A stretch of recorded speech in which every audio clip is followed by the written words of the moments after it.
Hi guys, hello, Merry Meet to everybody. It's MicheleMarieDalene, and today, of course, is the 31st of July, and tomorrow is food stamp day. Thank God. And I wanted to take some time to answer a few questions that came up on my channel, and first let me get in here. I think they're still in here too. Let's see here. Yes, they are. Alright, so let's start with this question here. Make sure it's the question, so it's just something else here.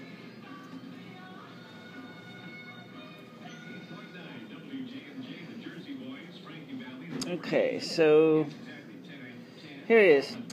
The person asked me, your demonstrations and explanations have been greatly informational and easily understood. I appreciate the time you have taken to work on these topics.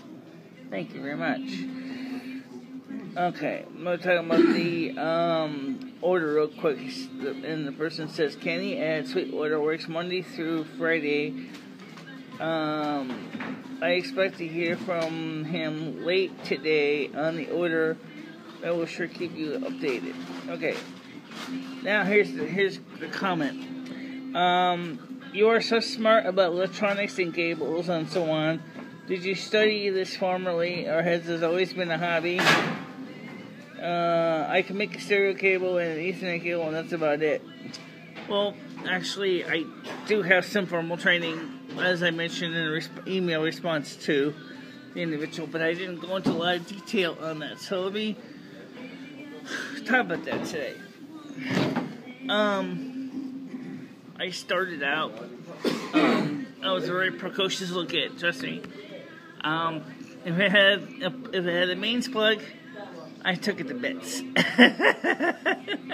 It's the truth. Ever since I got my first screwdriver about 4, so you can visualize how long that took. At first, we didn't have screwdrivers, so we used butter knives. Alright, but the point here is that I've been working with electronics and electricity ever since I was very young. And, so as I got older and stuff, I continued my education, self-taught.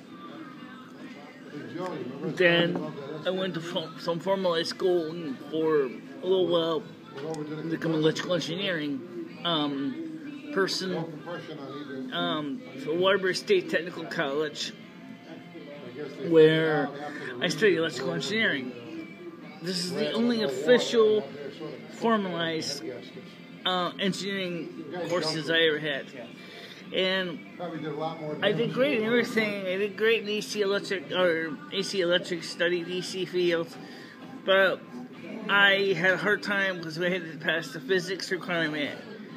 And I could not understand theoretical physics, no matter what I did. I couldn't understand it because I didn't have the trigonometry. I never studied trig in school. So a lot of the stuff that the physics teacher was talking about, well, calculating for angles using sine and cosine, and it was like, what? How was I supposed to understand what that meant? I didn't know. I didn't have the formal training in trigonometry to understand it. I still don't understand trig to this day. I can tell you Pythagorean's theorem. I can solve for A, B, and C, where C is the slope, which we know that A squared plus B squared is equal to C squared, so I can figure out for C squared or C, but I can't really tell you how to figure out for sines and cosines and things like that. In physics, we need to know that to calculate coefficients and friction and all that, and angles, so, incidence, and it's way more than I could handle. I did go to college to become a computer programming major. And I also have a very sharp business acumen. I've been studying business and accounting in computers, again, since I was fairly young. When the very first computer I actually specifically saw came on the market, the TRCD Model 1, 1977. I was about 8 years old at the time. I thought it was really cool. Okay? I always had dreamed of having a computer, and there I was, standing in front of the literally standing at Radio Shack in front of the first one on the Model 100, or the Model 1, and TRCD. And it was quite a thrill to see it, because it was, here I was actually looking at an honest-to-God real computer. At first I had some hard time learning how to understand how to program it.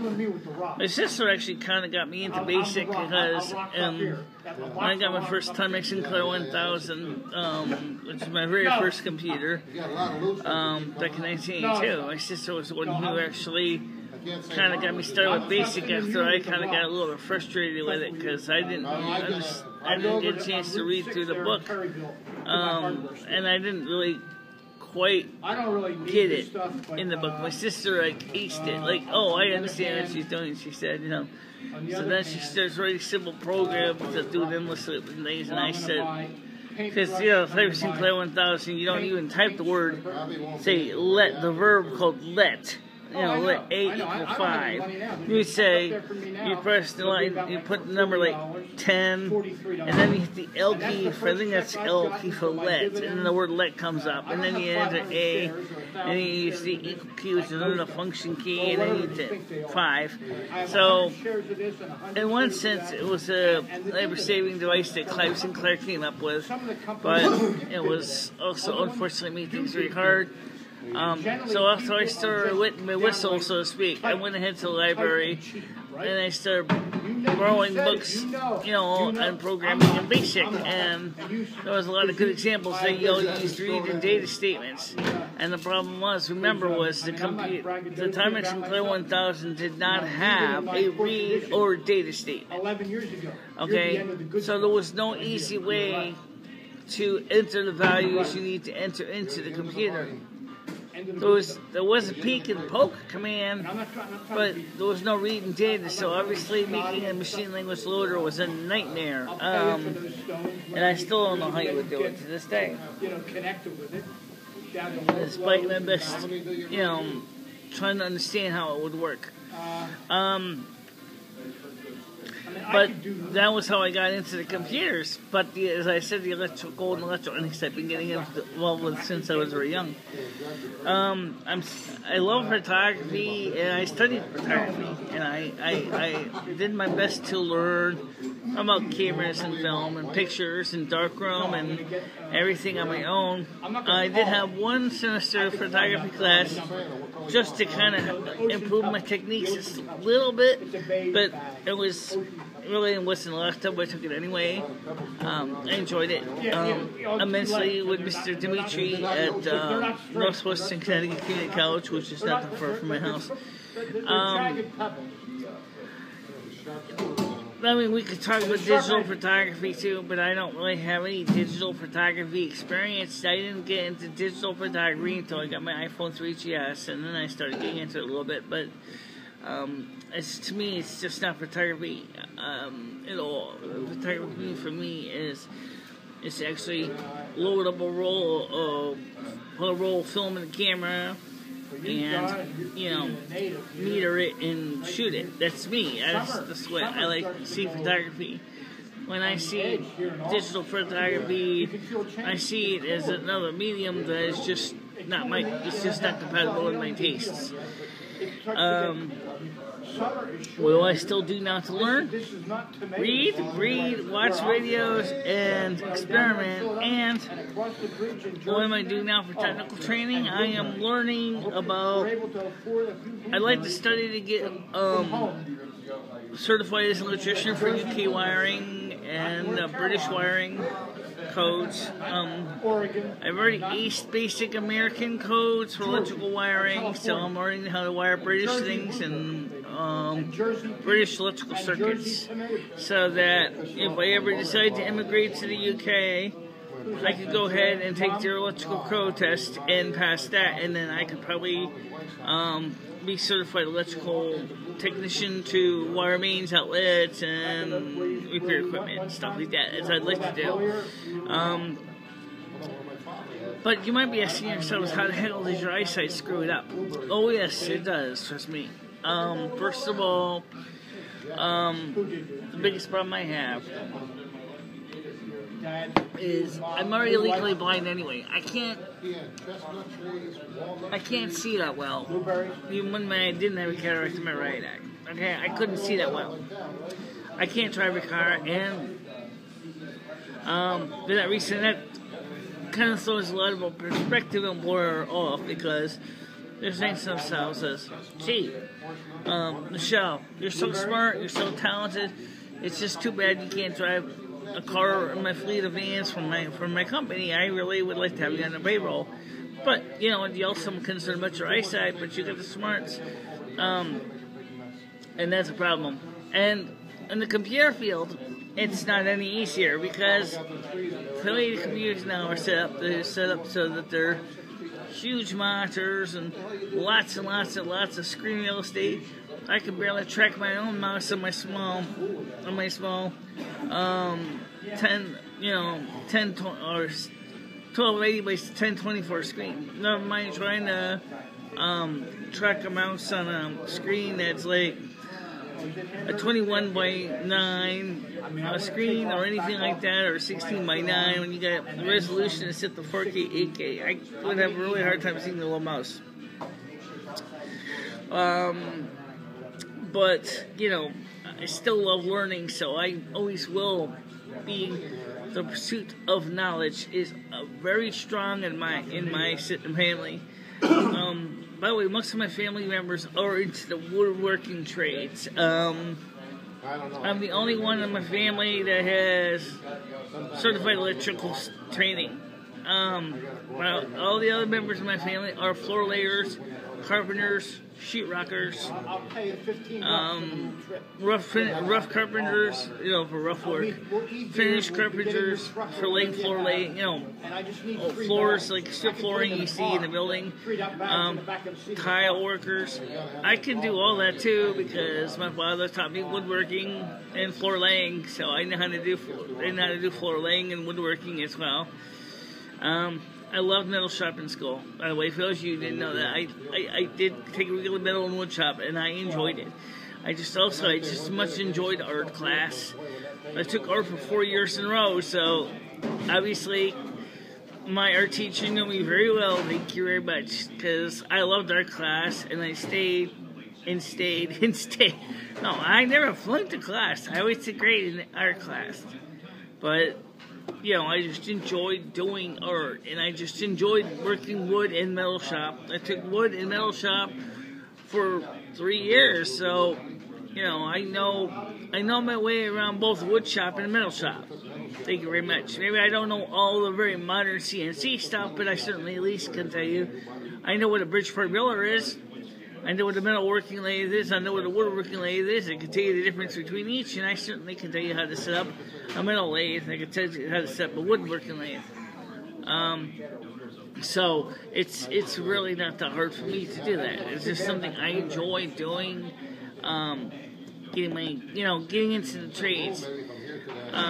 Over right, I was talking about the things I can't stand. I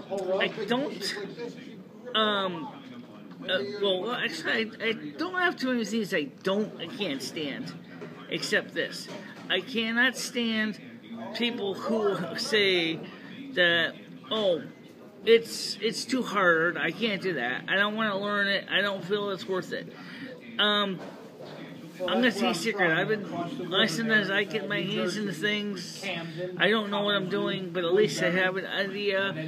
And just like Louis Ressman, I will, if I figure it out, if somebody else could design this, I certainly could probably begin to demystify it. You know, and that's the case here. So, you know, for me, research is everything I love to do. Now, you're probably wondering what kinds of videos channels I watch. I watch Photo Introduction, I watch Big Clive, I watch Ave, I watch EE Vlog, Fort Dix, New Jersey. I watch a few others too, which I can't come up with my. Oh yeah, Bosnian Bill, Slack Lab. Okay, I know what you're saying. Locks. Real deep south Jersey. Yeah, locks. Why not? I'm not so much into the picking, but looking at the technology that's inside them. You know. And there's another few other channels I watch. You can see me on YouTube. Oh yeah. Shango 066, channel called Chris, which is often he works with, radio, television, phono, radio, TV, phono. I watch all these guys, and Diesel Ducey. Even though I don't like riding elevators that much, it's interesting to watch other videos about the machine rooms of elevators and escalators and other stuff. So I'm always keeping busy, no matter what I do. So what does that bring to the table here on my YouTube channel? Well, for one thing, it brings to the table is you got a person that is extremely intelligent, loves knowledge, loves to study. Study. I still do it to this day. I enjoy getting behind the camera because I like sharing my skills, and I don't charge you to watch them because seriously, I just love sharing, and it doesn't matter if I get paid or not. I just enjoy doing it.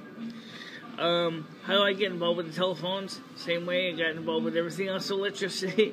Just start taking phones apart as a kid and putting them back together. I can rewire a telephone network for the most part. I can rewire bells from ground start to loop start. I can do things like that. I just enjoy the challenges at hand doing all this technology.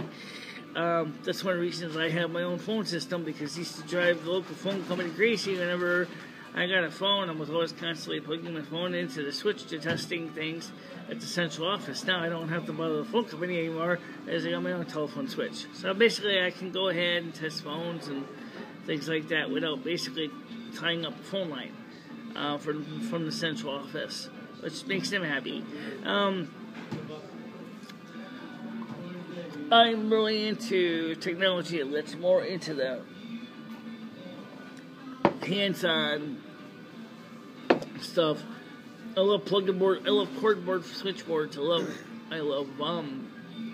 plug-and jack designs. I'm very particular about what I call a good quality cable.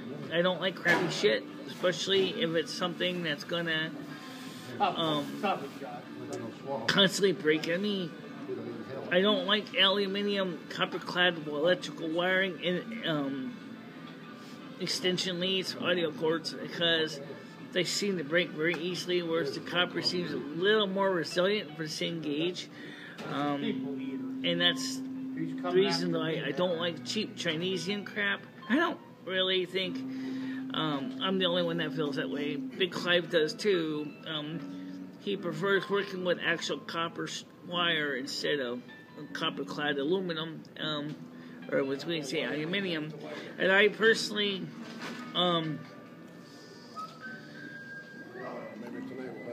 enjoy the challenges, making things happen. Now, some of you say I have an accent, and I do have an accent.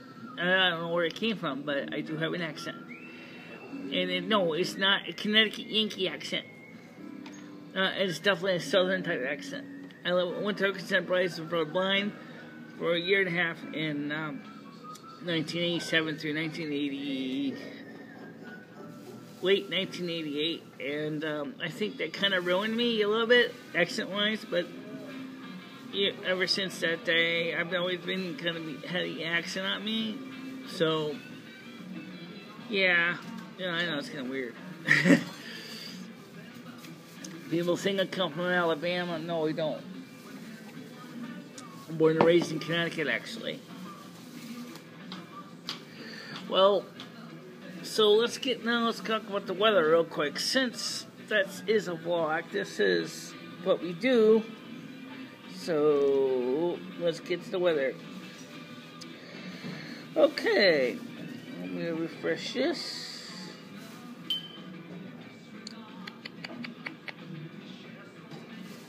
At this moment right now, it is 22 degrees Celsius and it's bare. It feels like 22 degrees Celsius.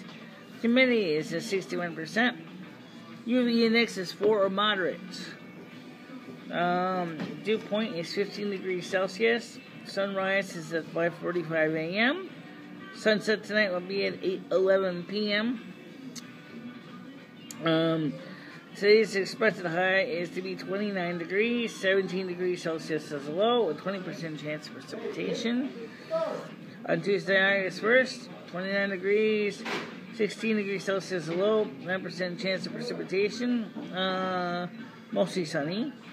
Wednesday, August 2nd, okay, I see 40% chance of thunderstorms, high at 29, a low at 17. And Thursday, August 3rd, that's when I get paid. My food stamps are cash, actually. 60% chance of thunderstorms again, a high of 28 and a low of 18 degrees Celsius. In fact, I got a lot of people who ask me questions about why I use the SI units and very rarely do I use the American measurements. Well, I might as well bring that up.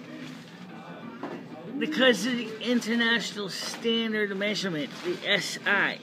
I means that my people, my friends in the UK, my friends in Japan, my friends in China, can watch and understand when I say it's 29 degrees Celsius, they know what 29 degrees Celsius is. Okay, and so do I. If I say it was 86 degrees Fahrenheit, then I go, what's that in Celsius? But now I run into the opposite problem. It's always the Americans that say to me, what is that in Fahrenheit? But I run into a lot less. Because I tell them straight up. And there's a quick rule of thumb for everybody. Okay, you ready? There we go. Michele's quick rule of math, okay? If it's 10 degrees Celsius, it's 50 degrees Fahrenheit. If it's 20 degrees Celsius, it's 68 degrees Fahrenheit. Here's the hint. Every 10 degrees Celsius is 18 degrees, okay? So if it's 30 degrees Celsius, you just take 68 plus the 18, and you get a pretty hot 96 degrees. And that's what it means, okay? 86 degrees. Okay, thanks. Okay. So it may seem stupid, but that's the way I like to do it, and that's the way it works. And I, let's see, is there any other comments here? Re-edit now. Order shipped. Okay. Oh, yes, the microphone is on its way. No. Okay, even though it's not a comment, I'm going to address it anyway.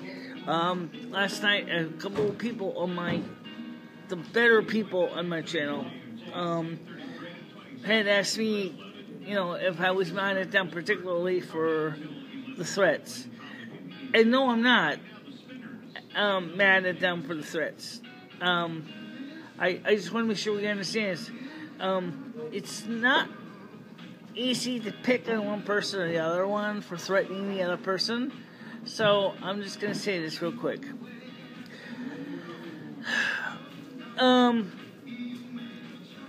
My channel, I want to encourage as an educational environment where people can learn new things.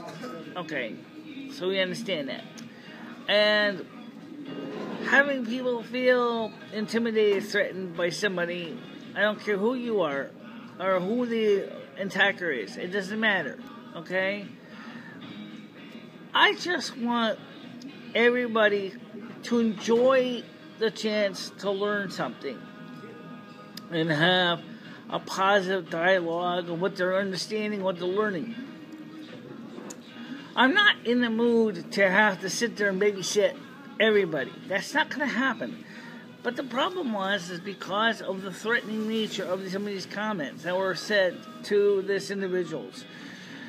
That caused them, because they are a little bit, they have anxiety issues, and in this world of hate, that's not surprising, and I don't blame them. I didn't need to see potentially losing a potentially very important key member of my community because they didn't feel comfortable in that situation. So that's the reason I put the moderation bits on, because I didn't want to have to potentially lose my audience. Okay? Now, one of the people in my channel that said that I do appreciate the comments, said to me that they thought they were also being singled out because of this. And I said, no, you didn't do anything like the individual that did it. I mean, I said, it's a sorry that you got kind of caught in the web, but I would just say right now is that, you are just as important to the knowledge and dialogue as everybody else is, and I want you to be part of it. Okay, so I have to moderate all your questions, and there's one thing you might be asking me. How long is it going to take for you to approve comments? Well, first of all, my phone doesn't even give me any notifications when comments need to be approved. On top of my iPhone. It doesn't tell me nothing. It doesn't beep. It doesn't give me a song. It doesn't show me nothing until I get into the comment section and I see, if I go to help or review section, and there's the comments to review. And I review them and I approve them. But I have to be honest, if the comment is really, really nasty, it will not be approved. It will be erased. Okay? So I'm asking you guys to please keep in mind that some people on my channel are not, I am an INFJ. Okay? I'm a tough-minded person. I fight for what is right. Okay? And as an INFJ, I'm not going to tolerate people that are getting hurt. Okay? I believe in being fair to everybody, but I will definitely need to act if I sense somebody's getting hurt and being bullied, and I'm not going to tolerate that. I said that yesterday. So just work with me, guys, okay? It will be better once we get the good flow of dialogue going for the topics of this videos and discussion or whatever. I'm still looking for ideas, and if you guys would like to talk about them, please don't be afraid to bring them up to my attention. I will watch the video. I will discuss it with you. And like your gear suggested, I'm uploading this video. I'm going to send it to the computer, and I'm going to have the computer process it, and then I'm going to upload it. Because that way I can add my titles and headers and footers and stuff like that. So I'll make it a little easier. Plus I can also be a little longer, and I don't have to sit there and keep typing my screen to prevent the phone from going to sleep on me. So, let's see, anything else? Oh yeah, am I willing to discuss new things? Absolutely. If you guys have anything to discuss and you have any ideas that you want me to explore, I will explore them. When my budget permits. Would I do anything that would result in big booms and explosions? No. Two reasons why. One is it's a hazard, it's a danger, and I'm not going to willingly put myself into a situation where I could lose hands and fingers. Sorry, that's not going to happen. Unfortunately, that's also the reason why the big, beautiful 21-inch monitor on mine is not likely to be fixed either, because it's a big Sony Triniton picture tube and a Dell case, and the poor thing has got some really high lethal voltages on the flyback, and I'm not in the mood to get electrocuted for anybody. I would like to get it fixed, but maybe eventually if I could ever hire Shango66 to come over here and go, hey Shango, can you look at this for me? Because I really would like to get this thing working. It works for a while and then it times out. I don't know if it's full of dirt or if it might be possibly a bad capacitor with high ESR or what, but could you take a look at it for me? I really would appreciate it. I'd love to have someone look at it because it really is a nice monitor. It's a big, beautiful 21-inch Dell. It's a Dell with a Sony Triniton picture tube. And it's one of my favorite monitors. It does 1080p video without a problem on it. Okay, sure, it has to squash the screen a little bit to do it, but it does it. It really is really awesome for monitor. But unfortunately enough, right now I'm using a Samsung SyncMaster. It's a smaller SyncMaster. It's okay. It's just not my style. I don't really like LCD that much. By the way, people talking about LED lighting and how it flickers. I've had less trouble with LEDs than I did with CFLs. But seriously, I understand from watching Michele about capacitive dropper power supplies and the importance of a good filter capacitor to smooth the DC waveform, to keep the flicker to a minimum, and how at least if you're using a good proper DC waveform, you can minimize the flicker, and that's important to understand. It's just the nature of the electro beast.